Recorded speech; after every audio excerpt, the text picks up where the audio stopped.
Gulf രാജ്യങ്ങളിൽ Baliperunnal June 6 ആഘോഷിക്കും. ഹജ്ജിന്റെ ഭാഗമായുള്ള പ്രധാന ചടങ്ങായ അറഫ സംഗമം ജൂൺ 5 വ്യാഴാഴ്ച നടക്കും.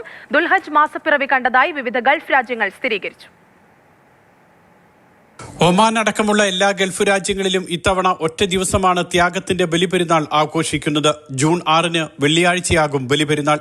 ഇസ്ലാം മത വിശ്വാസികളെ മുഹമ്മദ് നബി അവസാനമായി അഭിസംബോധന ചെയ്തതിന്റെ സ്മരണയിൽ അറഫ സംഗമം ജൂൺ 5 വ്യാഴാഴ്ച നടക്കും. ഇന്ന് വൈകുന്നേരത്തോടെ മാസപ്പിറവി കണ്ടതായി വിവിധ ഗൾഫ് രാജ്യങ്ങൾ സ്ഥിരീകരിച്ചു. Saudi Arabia, Qatar, Kuwait, UAE, Oman, Bahrain തുടങ്ങിയ രാജ്യങ്ങളെല്ലാം മാസപ്പിറവി കണ്ടതായി വ്യക്തമാക്കി.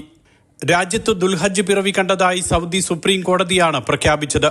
വാനനിരീക്ഷണത്തിന് എല്ലാ രാജ്യങ്ങളിലും വിപുലമായ സജ്ജീകരണങ്ങൾ ഒരുക്കിയിരുന്നു.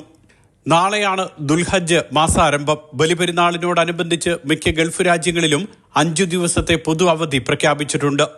കുവൈറ്റ്, ഖത്തർ, ഒമാൻ തുടങ്ങിയ രാജ്യങ്ങളിൽ 5 ദിവസമാണ് അവധി. വ്യാഴം, വെള്ളി, ശനി, ഞായർ എന്നിങ്ങനെ 4 ദിവസമാണ് UAE പൊതു അവധി. Mathrubhumi news, Dubai.